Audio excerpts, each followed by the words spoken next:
Disappointment is sadly something that happens when it comes to certain video games, though it's even more likely when it comes to licensed video games. There are some bangers out there, the likes of Middle-earth Shadow of Mordor, but for every Shadow of Mordor, you have games like Masters of the Universe, He-Man Defender of Grayskull, which are awful and don't meet the expectations for a series that you love and adore. However, while Masters of the Universe is not a good game by any means of the imagination, there is still glimpses of joy and effort that shows the making of what could have been a good game, that allows for some form of gratification to be taken away from it even if it is a mess, saving it from being truly disappointing. Then there are those that are soulless, that brings nothing new to the table, feels cheap and lacks ambition. And within the case of licensed video games, feels like it was made simply to capitalize off the fandom it's based around, more so than anything else. I'm Pat Curdy from the Republic of Players, and today we'll be taking a look at is it wrong to try to pick up girls in a dungeon, Infinite Combate, and how it encapsulates the art of disappointment.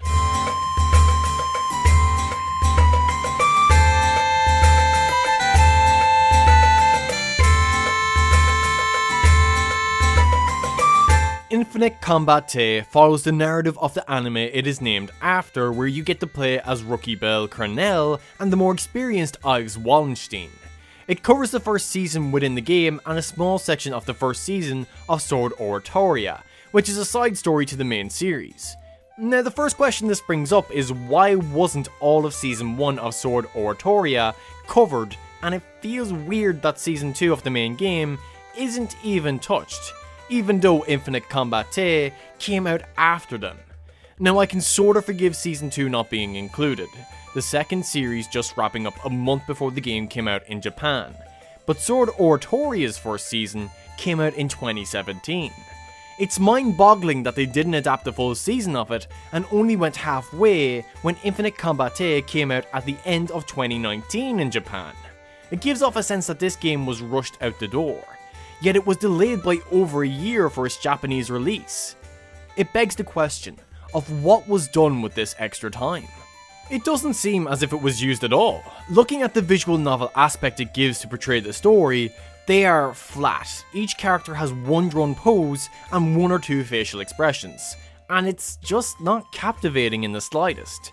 Taking a look at something like the Disgaea series, in its visual novel-like scenes, we get dynamic movement and more animated poses that go along with the voice actor's work. It helps pull you into the narrative and makes the characters in turn more expressive, as you can gain a greater understanding of them by simply being able to see these little bits of body movement. Now I'm not saying it needed to be on the same level as Disgaea, but giving them a little bit of movement instead of these stiff cardboard cutouts could have went a long way to injecting a molecule of life into the story instead of having this rather dull delivery that we were left with. The story itself is also presented in a strange way, as you switch between characters every few missions, but then halfway through, Ives is dropped and the rest is you finishing off Belle's story. This is a small pet peeve in the grander scheme of things, but I feel like it's worth mentioning. They build up a structure by switching between the two, only to can it halfway, and it feels jarring to a certain extent. It's also obvious that this game takes a great deal of inspiration from the anime rather than the light novels, yet it only chooses to cover half of what it is adapting when it comes to where it gained its influence. Then there's the story itself. Now for those unfamiliar with is it wrong to try to pick up girls in a dungeon, gods have descended to the mortal realm to live among their children, and in doing so, they can grant them powers if they enter under a contract and join the gods' familia, giving people the capability to fight and slay monsters. That's the basic gist of it, and the game basically covers it, but the main meat of the story revolves around the growth of the characters, and Infinite Combate fails in this regard. They sprint through the story at a rather high speed that the narrative lacks any impact on the emotional or intense moments. It has all the story beats for it to be coherent, but lacks any sort of weight. By the time I finished the game, I honestly thought I had remembered the story of the anime wrong, that it wasn't anywhere near as good as I reminisced. So, I went back and watched the anime and it's fucking deadly. It hits emotionally, it feels fleshed out. Hell, the voice acting sounds so much better. But we are not here to discuss why Is It Wrong to Try to Pick Up Girls in a Dungeon is a fucking deadly anime that tells the story better. That's a video for another day. Maybe. But upon watching the anime, it leaves the game feeling lackluster and begs the question of why play when there's a much greater medium to explore this story. The endgame does cover its own content, but it's mainly fan service or feels completely out of place for some of the characters, and it's not worth your time in my opinion.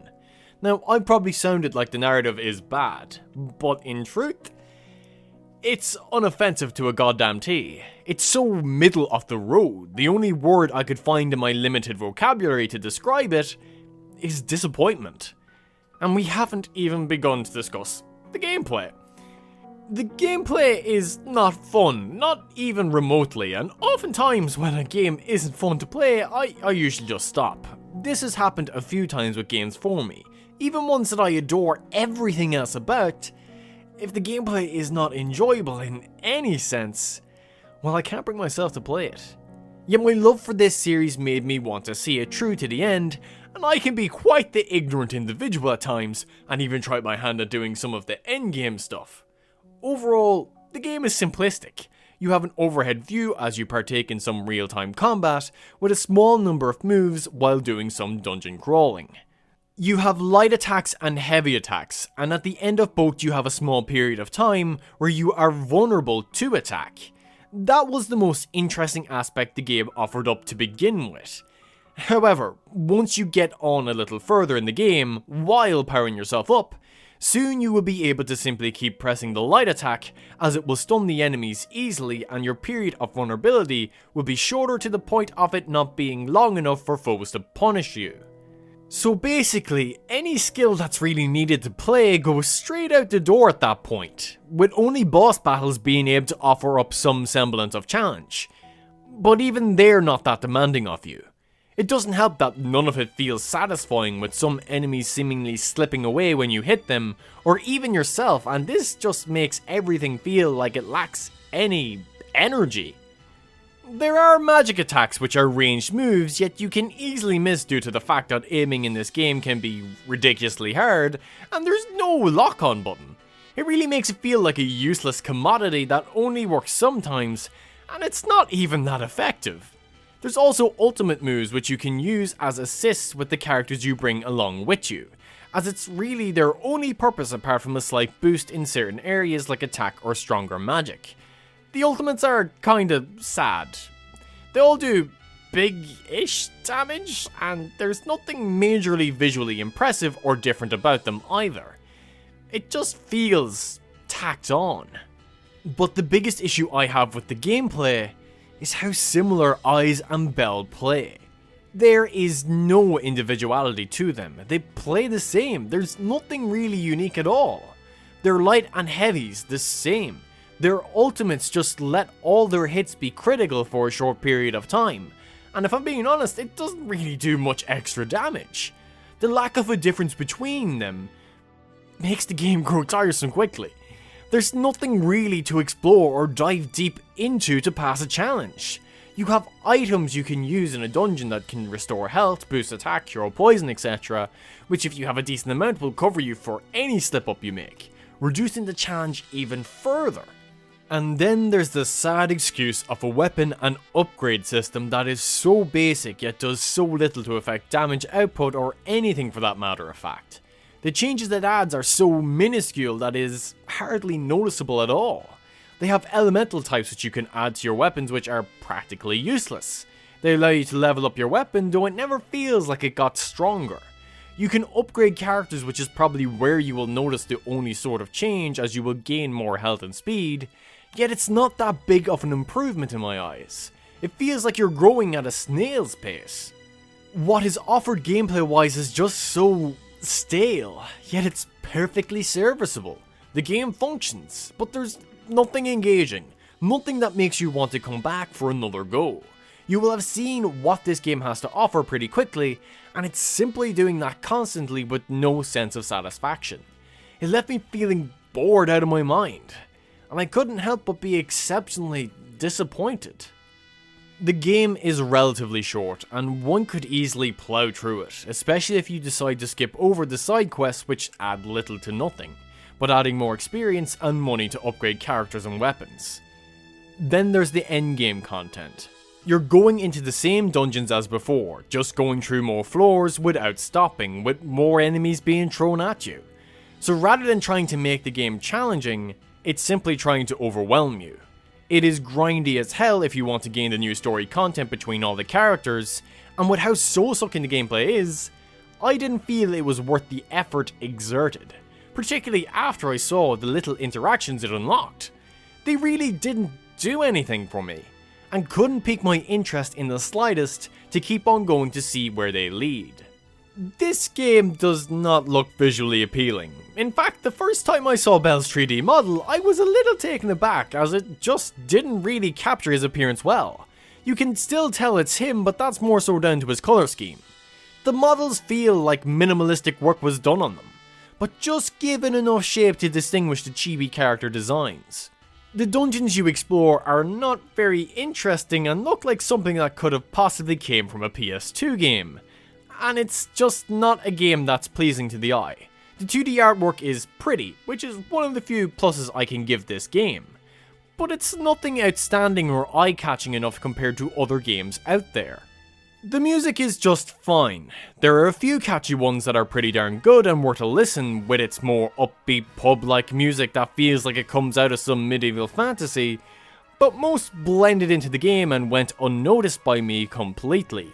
Like when I went to listen to the soundtrack itself, I remembered barely any of them, not even a glint of recognition passed me as I listened to it.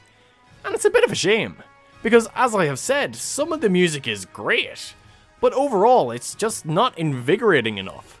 Or perhaps the gameplay simply deflated me so much, I really couldn't bring myself to care about this game, and simply missed out on the music unconsciously. Is it wrong to try to pick up girls in a dungeon? Infinite Combate is just disappointing. And I'll admit, this is coming from a biased perspective as I love the animated series. But if this had been my first introduction to the series as a whole, I don't think I would have ever given the franchise a second chance. I can't find many redeeming qualities about this game, but also there's no real main grievances to take away. Sure, the story feels rushed and in turn lacks any impact. Sure, the combat is duller than dishwater and the RPG elements and dungeon crawling are even more so. But it works. It's not very compelling in any shape or form, but it functions. It feels unimaginative, that only the minimum required thought was put into the making of this game, and that it would sell on its name alone. It sure as hell worked on me. I picked this baby up as soon as I could get it. This seems to be the sad fate of licensed games though, preying on the fanbase with a poor effort of a game that will leave one disappointed. I want to like this game, I do, but I can't. I don't hate this game, and I dare not even say it's okay. It's hollow, and captures the true essence of disappointment for me. It's probably especially true due to my expectations I had. I was hoping it would capture some sense of the anime, the excitement of a fight, the emotional highs the characters go through, seeing the great chemistry of characters bouncing off each other. And none of it's there. And this is why I'm disappointed. It's just so plain compared to how I know the series. It hasn't lived up to what came before. I couldn't find a speck of something that could have made this game great, let alone good. It's just so bog standard. Will we ever see a good Is It Wrong to Try to Pick Up Girls in a Dungeon game for consoles? Who knows. But if you're like me and really want a good game to play from this series, your best bet is the mobile game, which is such a good experience and made my expectations far too high for Infinite Combate. Now comes the time where I beg. If you like this video, please do subscribe, like and comment. It helps. I think. I don't know. YouTube is a weird place and I don't think anyone knows how it really works. I've been Pat Carey from the Republic of Players, and until next time, have a good one.